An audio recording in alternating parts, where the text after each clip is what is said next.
Olá, ouvintes! Tudo bem? Bem-vindos à sexta temporada do podcast Direito Empresarial Café com Leite. Eu sou Amanda Taide, mineira e cruzeirense na origem, com passagem em São Paulo, e candangue fluminense de coração. Casada, mãe do Pedro, de 5 anos. Pedro do Fluminense. Do Lucas, de 3 anos. Lucas do Brasil. E tutora do Vira-Lata Farofa. Sou professora da UNB dos cursos de Direito Empresarial, Concorrência, Comércio Internacional e Compliance. E consultora do Pinheiro Neto Advogados nas mesmas áreas. Esse é um podcast simples, curto e gostoso. Como um café da manhã, rapidinho, durante a semana. Nosso audacioso objetivo é ter uma biblioteca, em áudio gratuito, dos textos dos principais autores de direito empresarial do Brasil, para a gente poder aprender ouvindo com suas principais ideias e teses jurídicas. Eu recordo a vocês que cada temporada segue sempre a mesma cronologia do meu programa de curso da UNB. Ou seja, a gente começa com teoria da empresa, passa por fundamentos do direito societário, segue por limitada e fecha com SA. Pegue então sua xícara de café com leite ou chá, seu tênis para fazer exercício físico e cuidar da saúde, ou então seu fone de ouvido para ouvir no seu meio de transporte diário. Vamos comigo então para a próxima xícara de café com leite?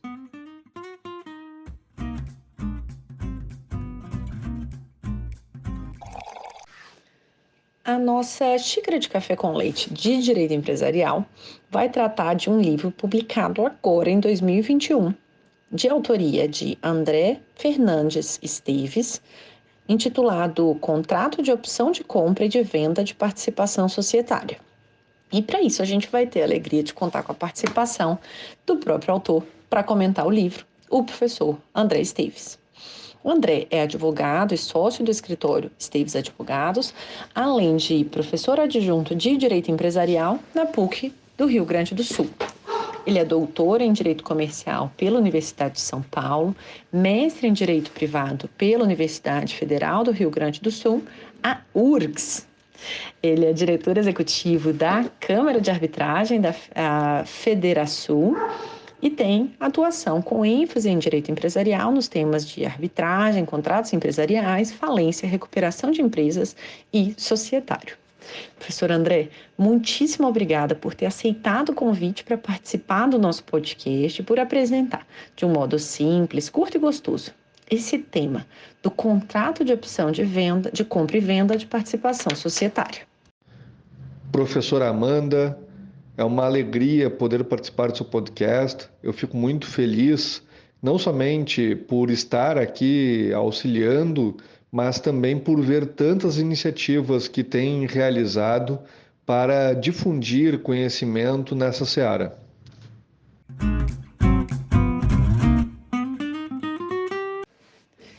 Professor André, conta pra gente como que foi o contexto da redação desse livro.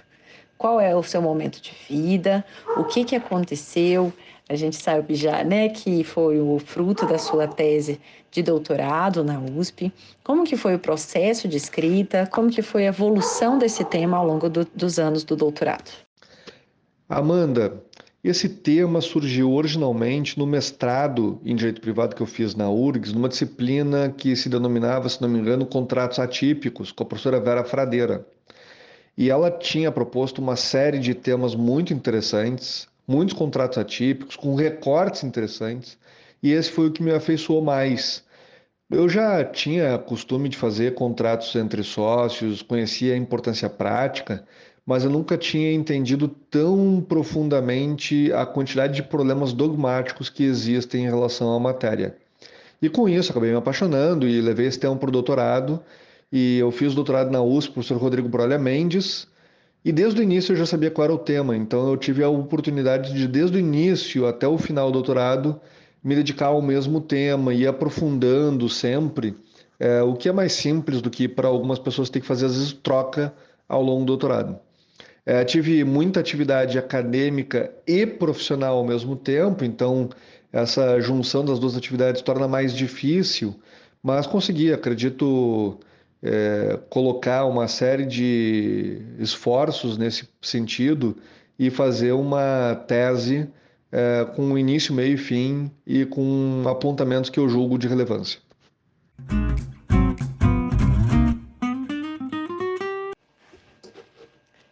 E agora vamos caminhar na sua tese de doutorado. Quando é doutorado, eu gosto de caminhar, a gente pega o sumário e entender um pouquinho de cada um dos capítulos com o autor.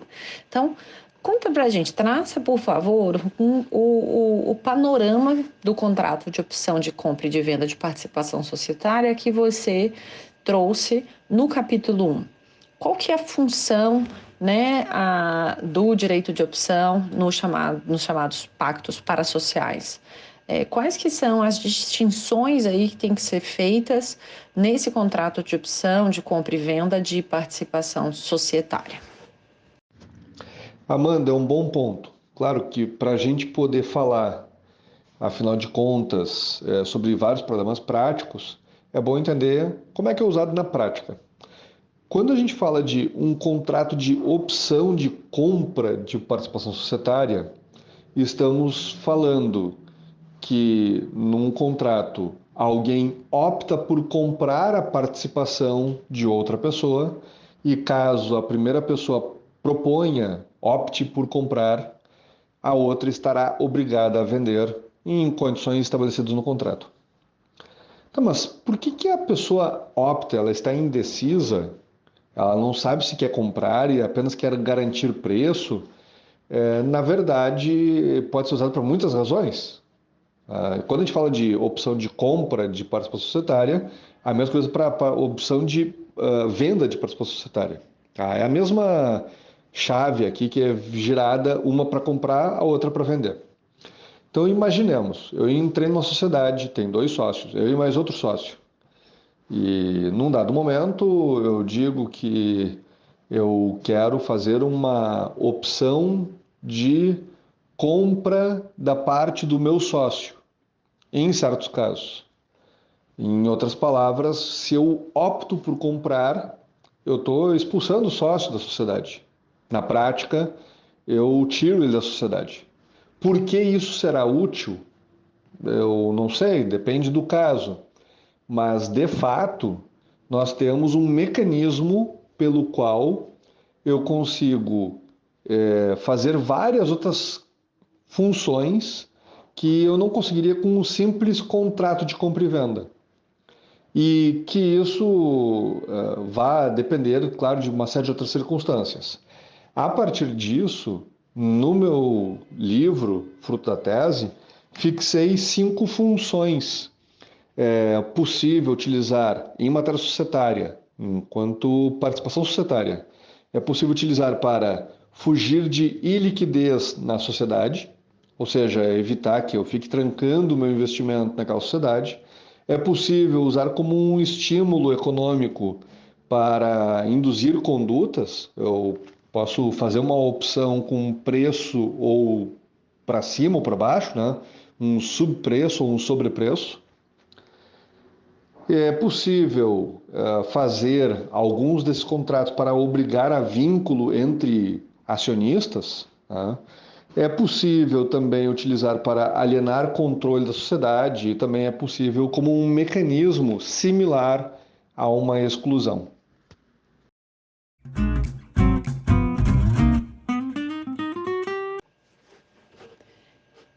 E passando agora para o capítulo 2, quais que são os elementos, então, para a gente poder interpretar o contrato de opção? E quais que são os limites, né, que podem ser tratados para essa interpretação desse contrato? Essa é uma questão bastante interessante, que acaba trazendo uma contraposição entre 2 ideias que estão muito presentes nas relações societárias. De um lado, quando a gente fala de relações entre empresários, partimos de 2 vetores de interpretação, os da igualdade e da liberdade.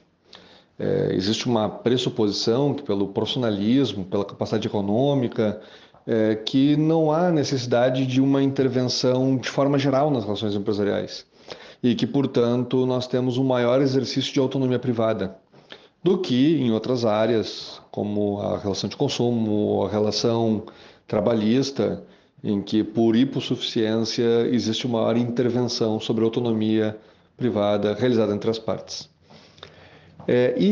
Portanto, nós temos uma máxima.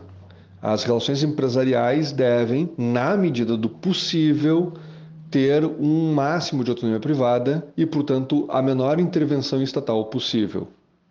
E isso é corroborado de forma geral pela doutrina.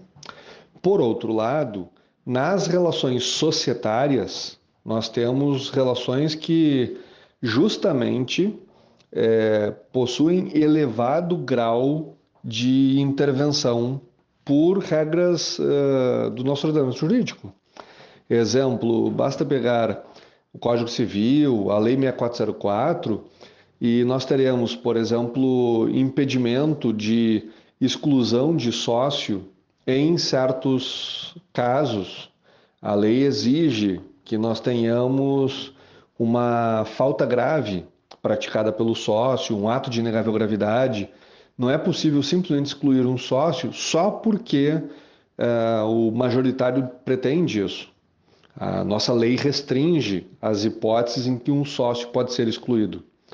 Da mesma forma, tem direitos essenciais de acionistas, temos, no caso da SA, hipóteses específicas para exercício de recesso, e todas essas regras existem ou para proteger um acionista, ou para proteger a sociedade contra o acionista, no caso do recesso, para evitar descapitalização. E nós temos muitas regras. E talvez nós pudéssemos discutir de uma outra perspectiva. Deveríamos ter tantas regras assim? E eu diria, a priori, que o nosso sistema poderia ser diferente do que é atualmente, mas essa é uma outra discussão, um tanto diferente e igualmente complexa. E nessa perspectiva de discussão, nós temos algumas dificuldades. Por quê? O contrato de opção frequentemente é utilizado não para praticar algo que seja lícito, segundo o nosso ordenamento, mas justamente porque a lei proíbe e é um caminho alternativo. Por exemplo, quando eu falo de exclusão de sócio, se a lei diz só posso excluir alguém mediante uma falta grave. Se eu fizer um contrato de opção de compra de participação societária, na prática, o resultado é que quando a pessoa optar por comprar, o outro tem que vender e, portanto, é uma forma equivalente de exclusão. Quando a gente fala disso, eu vou ter que trazer uma perspectiva um pouco diferente, porque o que interessa, na verdade, para funcionalizar o contrato, para entender a função do contrato, depende do contexto. E, portanto, trago dois exemplos diversos. O primeiro, já mencionado, é sobre o sujeito que faz como majoritário numa sociedade um contrato com um minoritário, dizendo que quando pretender será possível optar por comprar as cotas do minoritário, e o minoritário será obrigado a vender. Neste caso, talvez, a depender dos elementos concretos, possa-se dizer é um contrato que foi criado para tentar tirar o sócio minoritário, o acionista minoritário, quando se julgar conveniente. E, portanto, talvez sim tenha a função de excluir fora das hipóteses da lei e talvez possa ser uma discussão concernente a isso sobre a legalidade do contrato. Mas também é possível ocorrer uma segunda hipótese. E quando dizemos sobre segunda hipótese, imagine-se, por exemplo, que eu pretendo comprar uma sociedade. Eu sou um investidor, quero comprar uma sociedade e as pessoas que estão me vendendo disseram a sociedade ela tem tais características e, portanto, ela vale tanto. Para que eu confirme quanto vale a sociedade, eu preciso fazer diligências, due diligence. E fazendo essas diligências, eu vou ter um custo envolvido. Mas talvez eu não tenha interesse em arcar com esse custo para depois descobrir que as informações que me prestaram eram falsas e, portanto, o negócio não é interessante.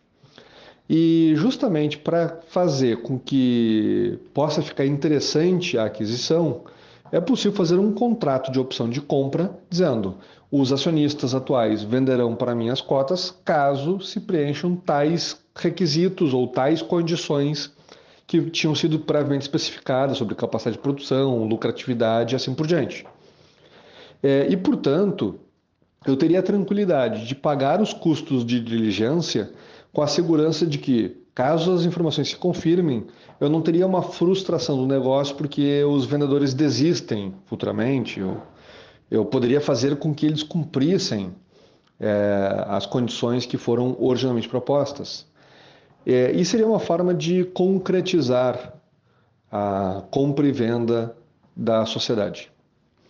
Vejam que, em ambos os casos, nós estamos falando de um contrato de opção de compra de participação societária. A estrutura é a mesma, talvez o que mude seja um pouco a questão do preço, etc. Mas somente em um dos casos, talvez se discuta uma questão de legalidade por uma função similar à de exclusão.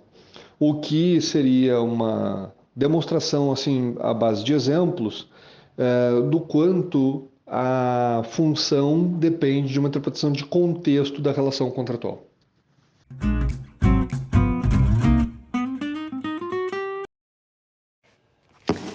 E agora avançando para o terceiro capítulo. Quais que são as funções dos pactos de opção de compra e venda de participação societária e quais que são, na sua visão, eu acho que é interessante a gente avançar nesse ponto, até conversa com a tese de doutorado da Mariana Conte Craveiro, que também tratou de pactos parasociais. E aqui eu queria entender um pouquinho, ela acabou avançando também um pouco nesse sentido, mas não com essa ótica específica dos pactos de opção de compra e venda, de participação societária, mas conta pra gente qual que é a sua visão, professor, sobre esses limites à autonomia privada nesse tipo de contrato específico.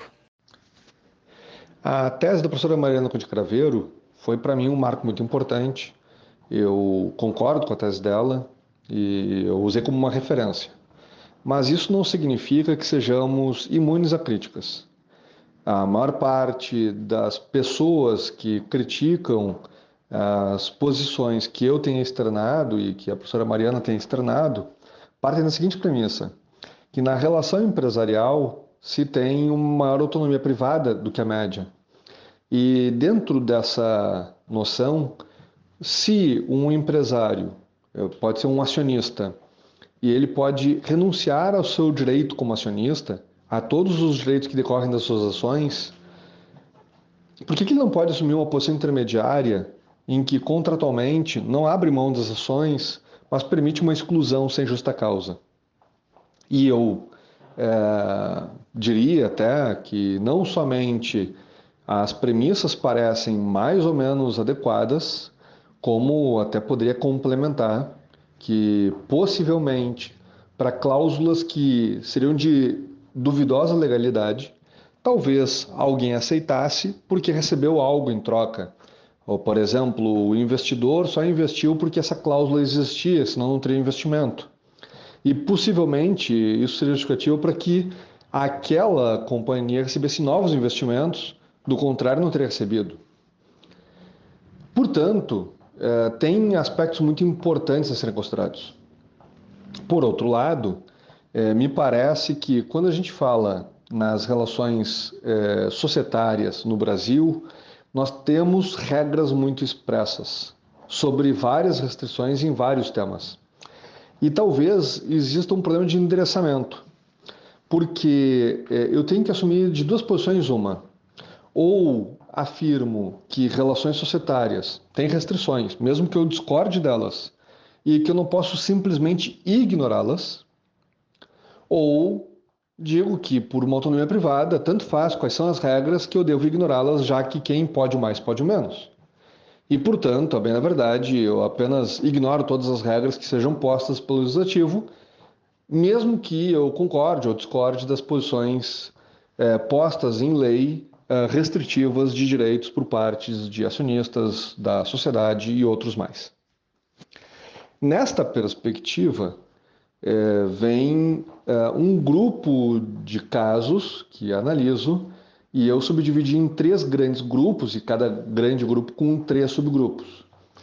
E quando faço essa análise, separei em casos do contrato de opção que é utilizado para excluir acionista, isso é um primeiro grande grupo, em que verifiquei que em alguns casos possa ser potencialmente problemático, em outros tantos não.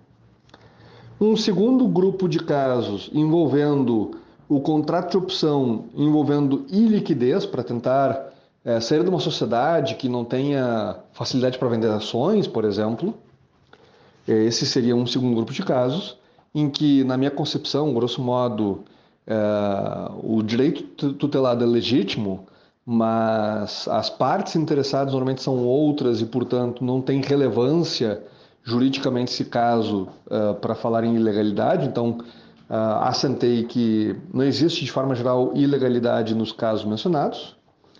E o terceiro caso é referente à definição de preço do negócio.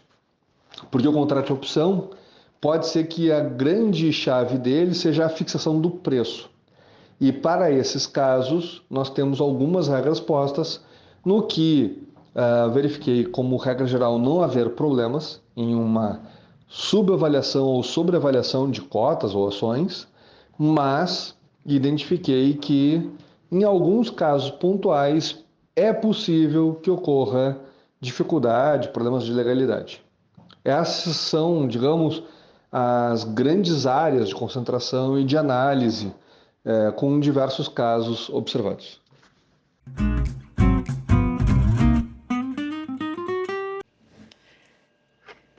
E qual que foi, então, a sua conclusão? Qual foi a sua tese, a sua contribuição original, aquilo que você acabou alcançando no final da sua tese e que você apresentou aí na banca de defesa? A tese trata sobre um grupo de casos, como já referido, eles já existiam, tanto na doutrina, na jurisprudência, na arbitragem, mas o que se pretendeu foi criar um conjunto de elementos mínimos para a análise dos casos. E, portanto, acabei agrupando a tese em 4 aspectos essenciais de interpretação. O primeiro diz respeito ao reconhecimento de que, em matéria societária, existem muitas normas de ordem pública. Claro que se elas não existirem numa futura reforma, talvez quase tudo que se discuta na tese, ou tudo, venha a ruir, porque esse é um dos pressupostos que cria uma limitação na autonomia privada. O segundo aspecto está no reconhecimento de que, quando se faz um negócio ou negócios em sequência, às vezes cadeias de 2 ou mais contratos, é possível que o fim almejado, a função utilizada, seja diversa daqueles fins típicos de cada contrato individualmente considerado. Algo que tem muitos nomes na doutrina, e um dos nomes muito comuns entre os comercialistas é negócio jurídico indireto. Quando fazemos 2 contratos ou mais e o resultado final chega a uma função que estaria, talvez, eventualmente proibida em lei. Não necessariamente o negócio jurídico indireto é proibido, mas pode eventualmente ser utilizado para alcançar fins que não estão permitidos no direito. O terceiro diz respeito à compreensão de que o negócio jurídico em si tende a não ter nenhum problema quanto à sua validade e, portanto, nenhum de seus elementos provavelmente terá um vício diretamente considerado. Mas a interpretação do contexto e, portanto, de circunstâncias externas ao próprio contrato podem permitir a compreensão de uma função diferente e, portanto, isso seria importante para a análise e a compreensão de que, eventualmente, possa existir, num caso concreto, algum vício contratual. E o quarto aspecto diz respeito ao reconhecimento de que relações comerciais são marcadas por vetores de igualdade e liberdade para fins de interpretação. Ou seja, se for necessária qualquer restrição à autonomia privada, deve ser na menor extensão possível. E isso significa que há casos que aparentemente existe uma literalidade da lei contra aquela relação contratual, mas isso pode eventualmente ser algo mitigável no caso concreto. E com isso, eu trago dois exemplos diferentes, entre outros tantos que poderiam ser trazidos.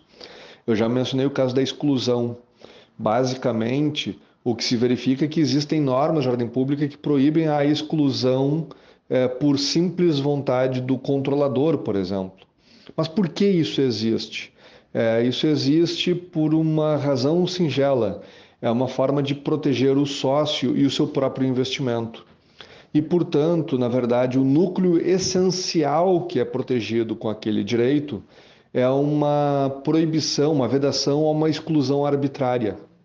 Isso significa que não existe um impedimento a que se faça pactos nos quais se determine que, ocorrendo as hipóteses A, B ou C, a pessoa possa ser excluída, desde que isso não seja considerado arbitrário. Quer dizer, não precisa ter uma justa causa, alguma falta grave cometida pelo sócio para que ele seja excluído. Se eventualmente eu tenho uma situação contratual em que é exposta uma hipótese pela qual ele poderia ser excluído, ou feita uma opção por meio de contrato para compra de participação e chegar à finalidade de exclusão, não haveria qualquer problema que assim se procedesse se a hipótese ali elencada ela fosse previamente estabelecida e não fosse considerada arbitrária. Isso significa que é possível, mesmo existindo norma de ordem pública, entender qual é o objetivo daquela norma e até mesmo considerar que não há uma ofensa e, portanto, privilegiar a autonomia privada. Num segundo exemplo, e aqui para trazer um outro exemplo bastante diverso, o artigo 1008 do Código Civil diz o seguinte, que numa relação entre sócios é vedada qualquer cláusula em que um deles seja excluído de participar de prejuízos. E isso é uma relação até mais ou menos comum, tanto em relações societárias nacionais quanto internacionais. E esse tipo de cláusula, basicamente, é visto em diversos países, e aqui para trazer exemplos, não só se via no Império Romano, se via no Código Civil Brasileiro de 16, de 100 anos atrás, também na legislação francesa, e, portanto, estamos falando de uma cláusula que é muito comum, uma regra muito comum que veda certas disposições entre sócios, portanto, diz sócio não pode estipular que não participará de prejuízos na sociedade, mas ao longo da tese se constrói o porquê, o que essa regra protege, e na verdade diz respeito a uma vedação de um comportamento leonino de um sócio sobre o outro, basicamente seria essa a ideia, e bem na verdade, frequentemente existem contraposições, contraprestações que são feitas a essas regras potencialmente ilegais. E, inclusive, chego a construir, ao longo da tese, embora enunciando que ao início pareceria ilegal essa hipótese, identificando o que se pretende proteger com esta hipótese, qual é o conceito mínimo, o núcleo essencial daquela norma de ordem pública, para concluir com isso que, na maior parte dos casos, a simples consideração de ilegalidade da cláusula pode levar a um desequilíbrio contratual. E daí, claro, a partir disso, é trazido até um exemplo dentro do livro sobre um caso em que alguém não participaria de prejuízos, mas quando participasse de lucros, participaria em menor proporção. E depois até é feito um cálculo simplificado para mostrar que é bem na verdade, considerando chances de sucesso e multiplicidade de casos que poderiam ser feitos igualmente entre os mesmos sócios, várias sociedades, que até pela hipótese narrada haveria um equilíbrio e que, portanto, mais uma vez, se fosse considerada ilícita essa cláusula, poderia acabar afetando o equilíbrio da relação entre as partes no contrato. E, portanto, novamente, priorizando uma autonomia privada entre as partes. Embora eu tenha enfatizado esses casos, há outros casos em que reconheço, embora em muito menor peso, em que aparentemente o contrato pareça não ter qualquer problema, mas que possa merecer intervenção judicial ou arbitral. E claro, são muitos casos e não caberia aqui comentar tanta matéria. Acho que para isso nós temos o livro, que é uma expressão de parte dessas ideias.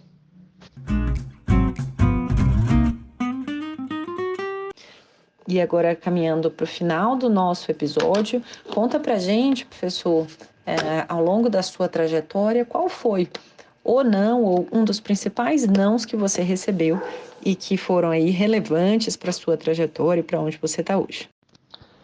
Essa é uma questão muito interessante. As pessoas preferem falar o seu lado virtuoso, no que deu certo, mas o não também é importante. Eu estava no meio da graduação quando pensei em seguir uma carreira acadêmica e efetivamente fiz mestrado e doutorado na área empresarial. Quando eu fui fazer mestrado, eu fiz na URGS e a minha razão é porque naquela época era onde tinha professores que orientavam na área empresarial, ainda mais na área de crise da empresa. E escolhi como orientador o professor Peter Ashton, e foi uma orientação muito feliz, fiquei muito grato por tudo. E por uma coincidência de uma série de fatores, eu teria a possibilidade de engatar imediatamente um doutorado. E, portanto, fazer uma continuidade quase que assim, com uma diferença de 2 ou 3 meses entre terminar o mestrado e iniciar o doutorado na URGS. E por conta disso, eu participei do processo seletivo e acabei ficando como suplente. Eu recebi um não naquele momento. Eu achava interessante pela hipótese de conseguir engatar um estudo atrás do outro. Mas fiquei como suplente para um outro professor, que aliás eu acho extremamente qualificado, achei merecida a vaga, inclusive a orientadora que estava sendo escolhida chegou a dizer que estava em dúvida e justificou a escolha, e acho que não precisa nem justificar, mas achei certíssimas as suas razões. E no final das contas, eu acabei não sendo selecionado, eu acabei recebendo um não para o doutorado. E naquela oportunidade, por outras razões, no ano seguinte, eu fui fazer seleção na USP, que também é outro centro de excelência. Mas eu só fiz essa seleção porque eu recebi um não antes, no ano anterior. E por isso, eu achei algo proveitoso de algo que eu já achava e continuo achando, que é muito interessante a gente ter a possibilidade de fazer estudos em locais diferentes. Eu fiz graduação na PUC, mestrado na URGS e doutorado na USP, e com isso eu tive a oportunidade de receber professores diferentes, com ideias diferentes e pensamentos diferentes, até porque se eu fizesse mestrado e doutorado na mesma instituição, por mais que eu julgasse ótima instituição, a tendência seria repetir professores ou repetir conceitos, estudos, bibliografia, e, portanto, acho que foi um não muito importante para a minha evolução.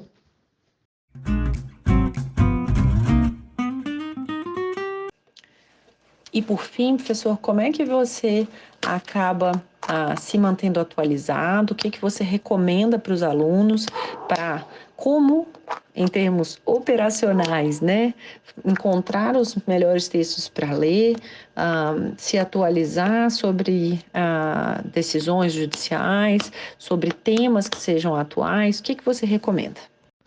Essa é uma outra questão muito importante. De fato, a gente tem que se atualizar.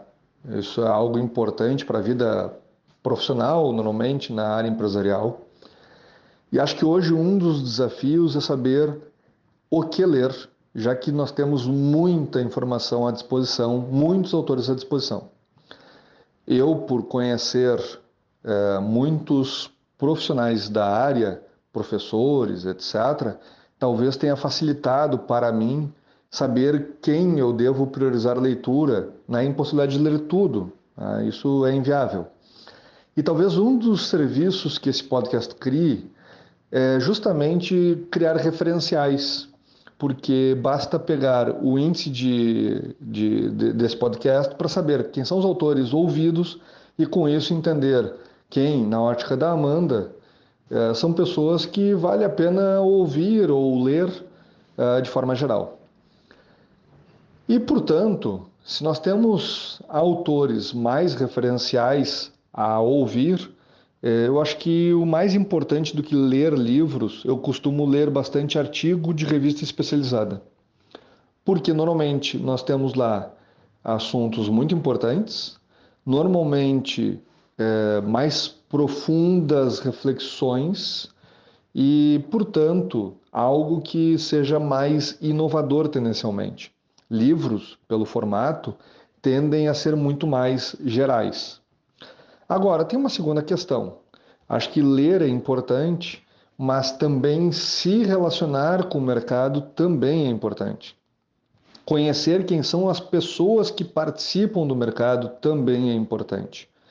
Porque, claro, existem as ideias que se encontram em artigos, revista especializada, mas também nós temos ideias que são encontradas com a vida prática. E por isso, acho que entidades associativas, de forma geral, órgãos de classe, têm um grande papel. E, portanto, aqui, comissões na área empresarial, nas OABs, acho que cumprem um grande papel nesse sentido. Nós temos também entidades associativas, no caso de crise da empresa, TMA, no caso da arbitragem, o SEBAR, e acho que vale muito a pena criar vínculos e buscar um relacionamento e conhecer as pessoas que participam, participar dos eventos e assim por diante. Tá? Então, acho que em duas frentes eu respondo, acho que uma visão geral sobre essa dúvida.